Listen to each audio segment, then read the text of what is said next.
I'm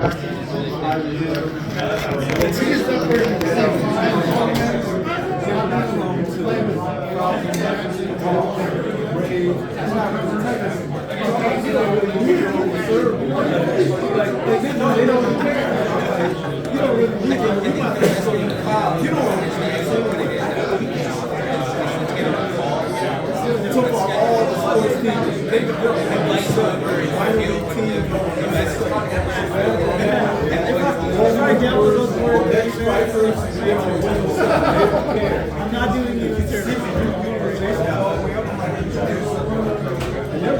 We can process that pitching.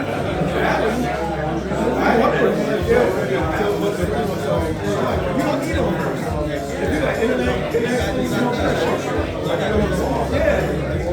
then you don't have to call me with UPS, but you will. I noticed with the You had a question earlier. you don't have an automated your reliance convention and legacy tagging.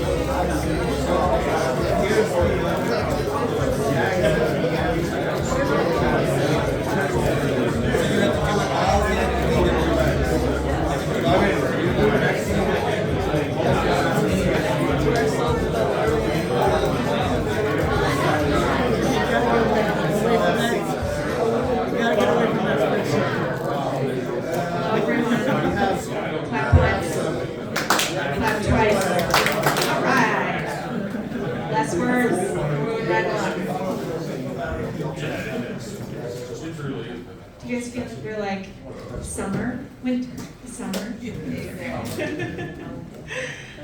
Okay, thank you guys for spending the day with us. We've got one more session, raffle prizes. We'll have a survey up here and talk a little bit about our flat community. You can take it. We're going to ask. We'll show you a QR code at the end of the day. To take a survey, get your feedback. What worked, what didn't. And you'll get some flat points. So I know Kevin mentioned earlier our flat community, and so you can earn points and points in merch. And so we'll ask for some feedback there at the end of the day. We'll do raffle prizes, and then some more snacks because you guys should still be hungry. Maybe. All right. And then we'll send you all off on your way. But before we do that, I'm going to hand it over to Devin from Soaring Eagle to take us through our last session. Thank you. So when they asked me to come out here, I didn't know I was going to be the only guest speaker, and I'm the closing act, so it has to be really good, right? Right. Cool. So what we're talking about today is the data that you have and how it's putting your organization at risk.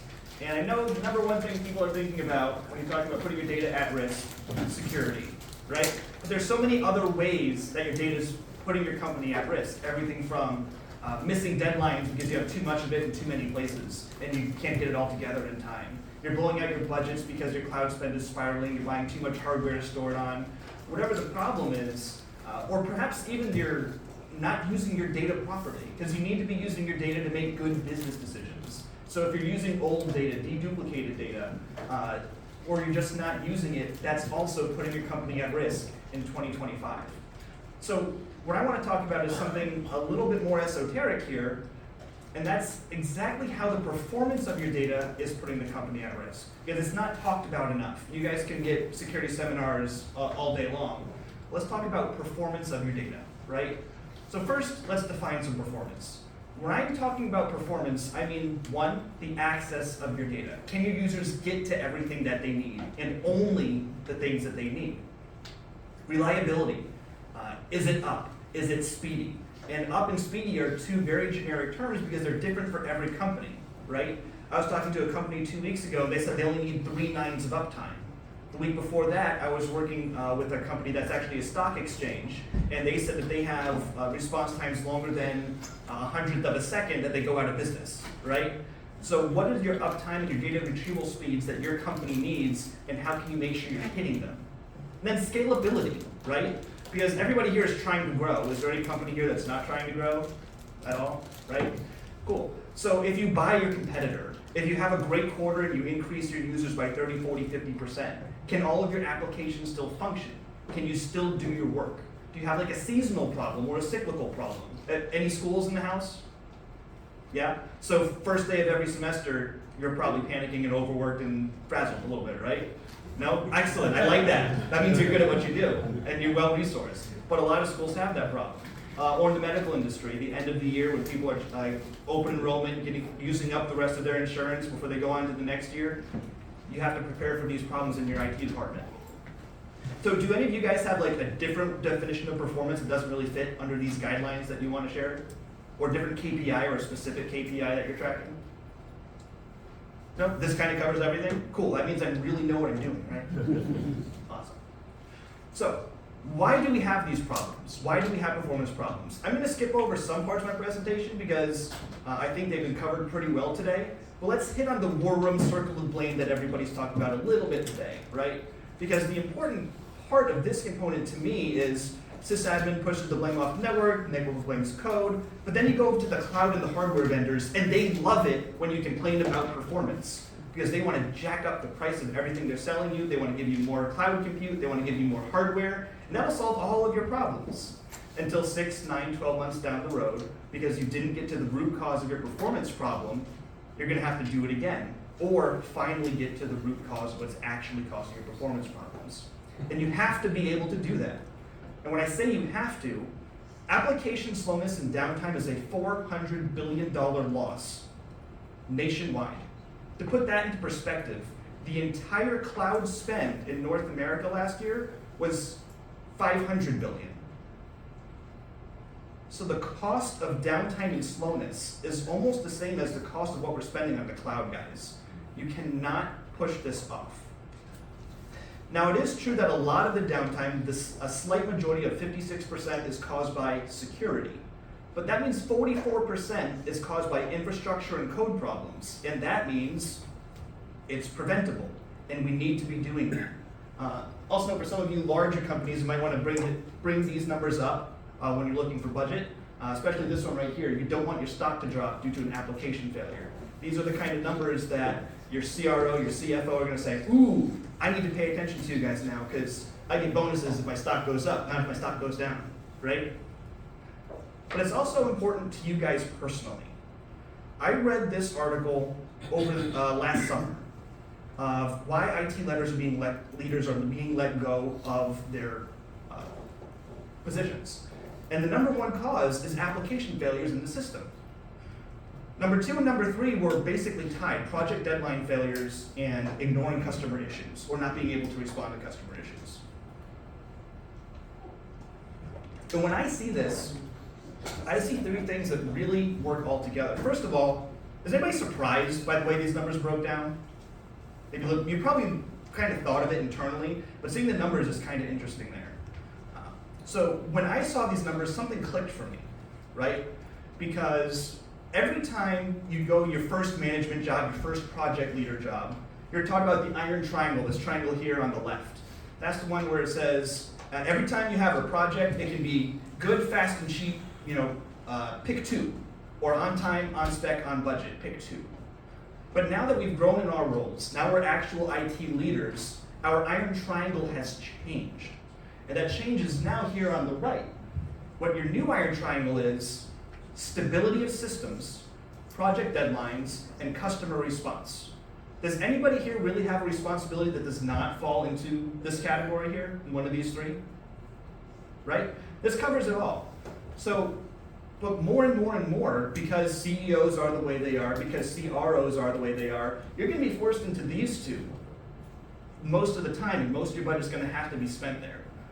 But we already discussed, if you skip this one, it's problematic for the company and for you personally. So, they're throwing all of these new responsibilities at you, right? Is there anybody here who doesn't have a new responsibility than they had last year? What's your new responsibility? Someone share with me. What has been thrown added to your plate? Anybody? AI, that's the new one. AI strategy. Yep, AI, or implementing high availability, or a couple years ago was adding BI and data analytics and Tableau and everything else, or wherever else we're going. And all of these new responsibilities come with new stacks of problems. Some of them are the same problems that we used to have, but we flavored a little bit. Legacy systems are legacy systems, no matter if they're 20 years old or 50 years old, you still have to do something with them, right? And you still have to get the company ready to grow and scale. It's just new words for the same old things. So let's talk a bit about how to manage all three aspects of your new Iron Triangle. We've covered a lot of these today, so I'm going to skim over this a little bit. But first, automate the time-consuming maintenance of your environment. And this is where I'm going to stop. And I give this talk at different events for CIOs and IT leaders around the country. And I get different responses every time. I'm really hoping to have a unique experience here. So I'm going to ask, easy one, who here is using any kind of network monitoring tool? Excellent, awesome. That's the easy one. And everybody here has security monitoring tools, right? Yes. Cool. So that takes care of like some of the basics. But your application stack is deeper than that. It's more involved. Now, this is the one where I'm hoping to be surprised. How many of you are specifically using a tool to specifically monitor all the way down to the database environment? 2, 3, awesome. Now, don't raise your hands, but if you didn't raise your hand there and you do have a database environment, just think about that for a second. It's a critical aspect of your infrastructure, but you're not monitoring it. And so if you really want to get ahead of the game, what you need to do is automate the maintenance all the way down to the database layer, proactively and preventatively monitor it, and you need something that validates that all your automation works, right? When you do this, you can prevent up to 60% of all the causes of downtime that could be causing stress for you, your company, stock drops, and all the other problems that we just discussed. So automate and monitor your environment proactively and preventatively to prevent these problems. And then step 4 is have the right team to be able to diagnose the root cause of all the problems and respond expertly in real time as needed.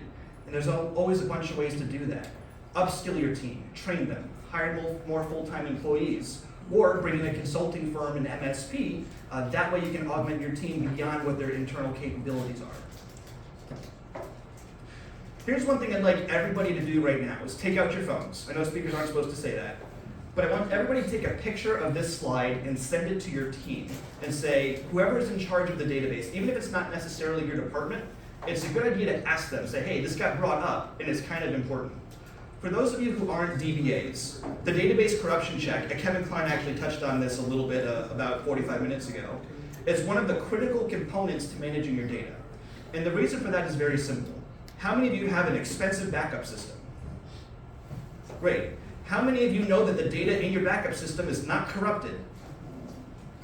You know it for certain? So you've run your database corruption checks lately? Good. This guy gets a gold star. For the rest of you though, what happens is, and we get calls on this because we're a consulting firm, at least twice a year people have spent millions of dollars on their backup system, they didn't run their DBCCs, and now they're trying to say, oh, what do I do? Because I backed up corrupted data instead of useful data, right? And then you have to go in there and try and prize some kind of useful data. They don't test restores. Exactly. They don't test the restores, they don't even know how to put them back in. It's a mess. And even companies that have DBAs often aren't doing their DBCCs. Sometimes the DBA wasn't trained to know what they were, the importance of them, sometimes they're just so busy they forgot, whatever it is. Or maybe, as I mentioned before, you have to validate that your automation worked. Maybe they automated it, and then their automation broke and they never went back and noticed. So that's a really important component that all of you can just double check real quick. Are we doing this? Okay? So one thing that's weird is, why do companies put the least qualified people on doing database maintenance? That's a really good question.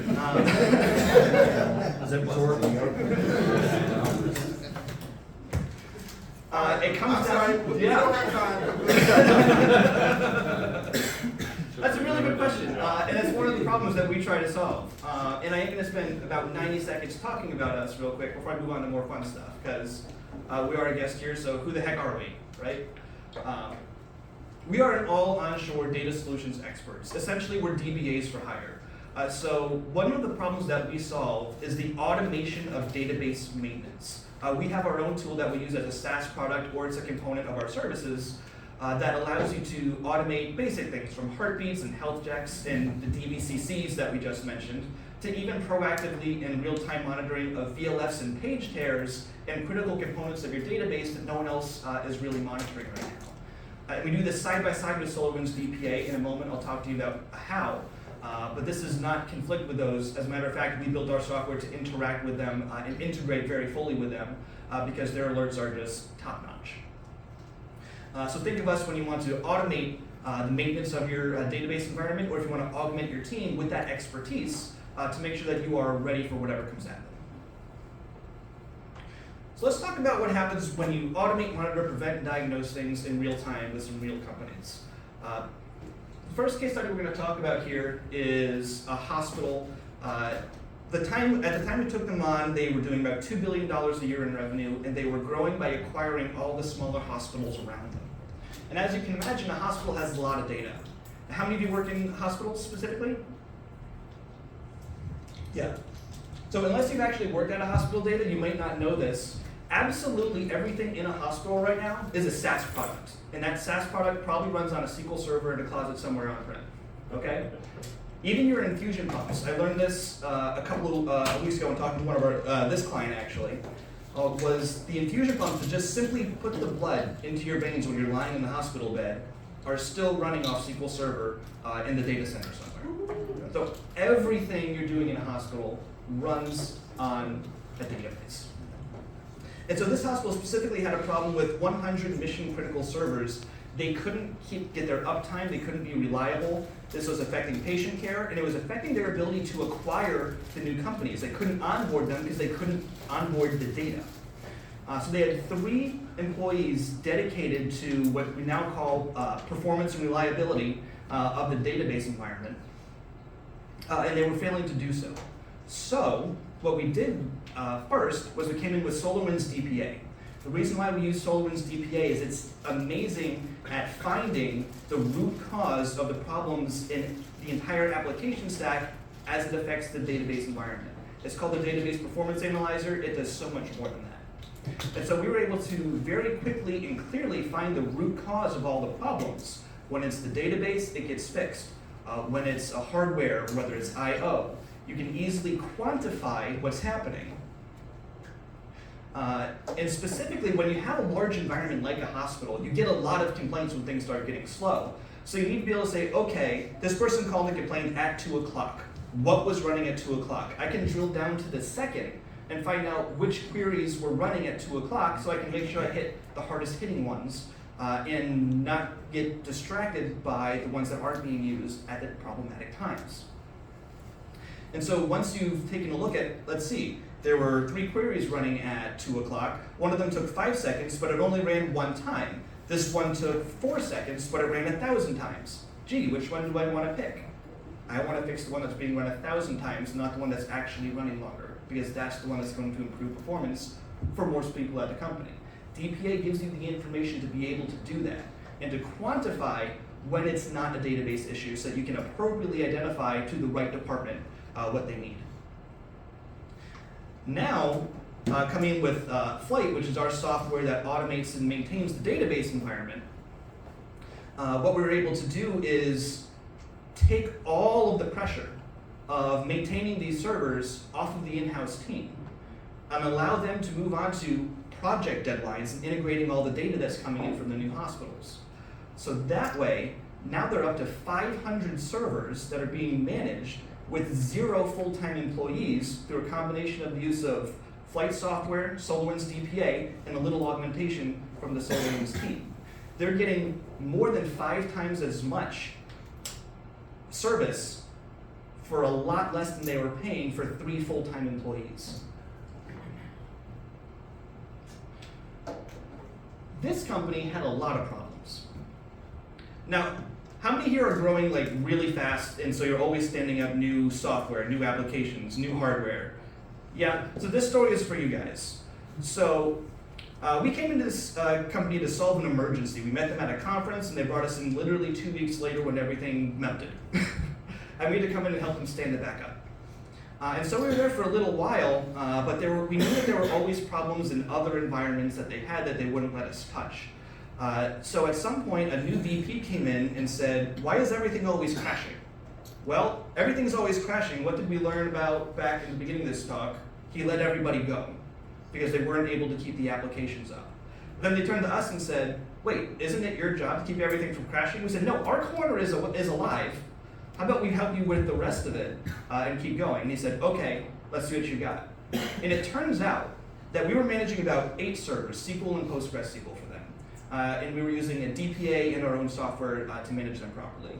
It turns out that this company, because it was growing so fast, their employees were standing up new instances of new servers of different DBMS types over and over and over again until they had more than 40 servers.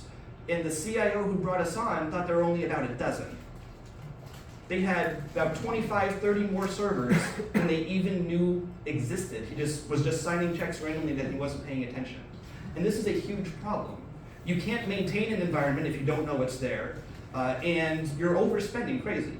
So one of the things we could do with SolarWinds DPA is go in here and first tune everything to get it working and online.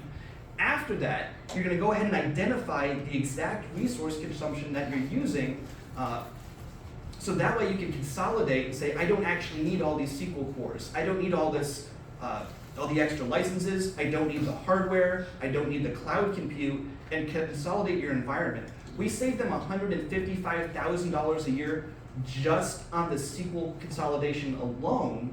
That's in addition to what they're saving on the hardware. And all of that because SolarWinds DPA is able to identify resource consumption extremely well. So after you tune it, you can consolidate it and save all that money. Because nobody has extra budget, except for one person earlier raised their hand that they had a large budget, and we're all going to beat you up later. So be careful, you got to run. All of us need to save on our budget. So if you're growing and you have more than 5 or 10 instances of SQL, consider running DPA and looking at ways you can consolidate. This also works very well in the cloud. We had a different customer who has a contract with Amazon right now to spend more than $4 million a year. $4 million is their floor. They're supposed to spend more than that, right? Well, it turns out they were spending about 30% of their total revenue on cloud spend, and that's not sustainable. And their industry is supposed to be between 3 and 5% of your total revenue spent on cloud.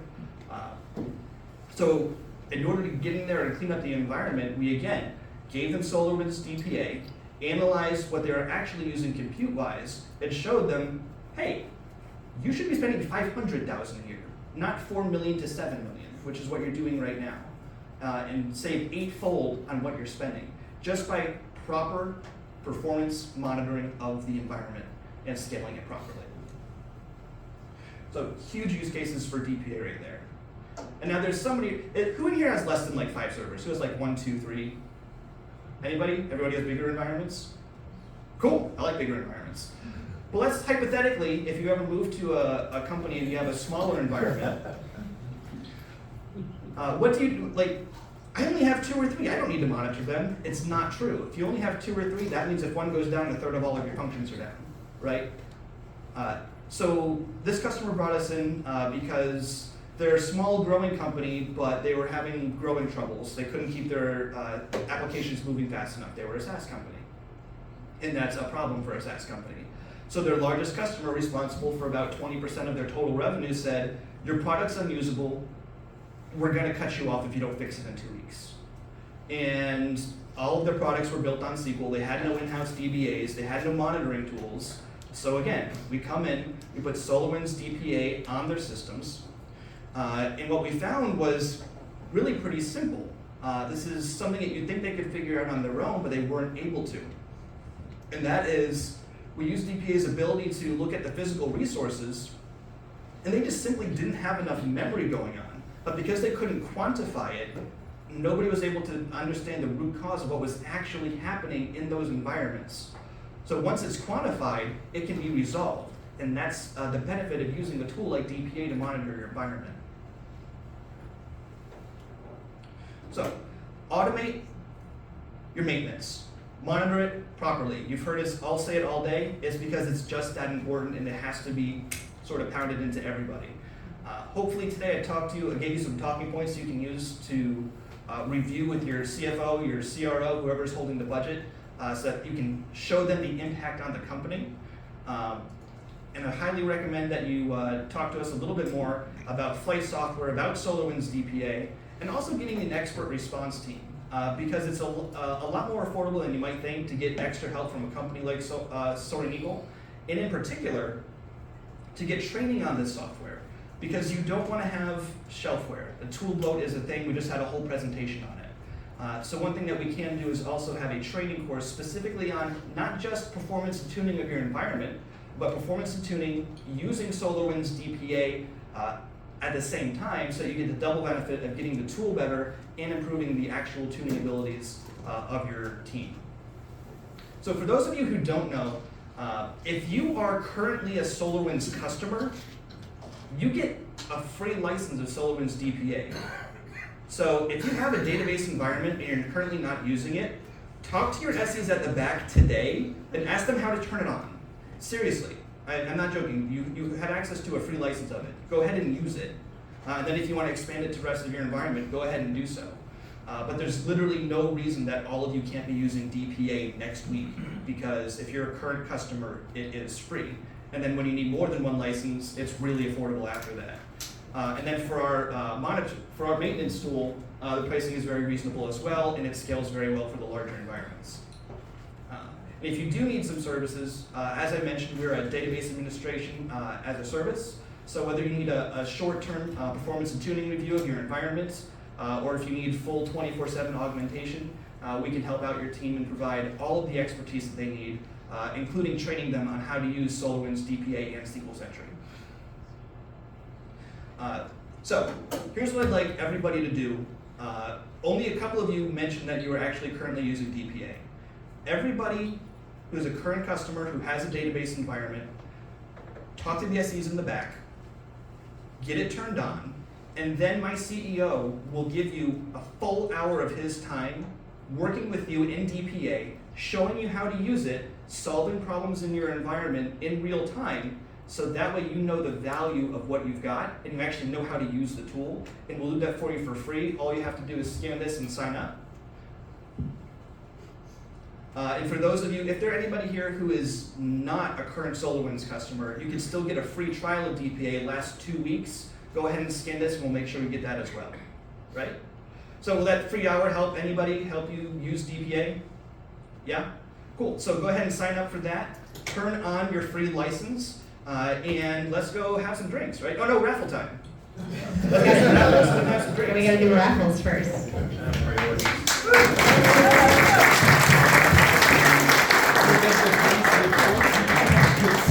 Jumping out of the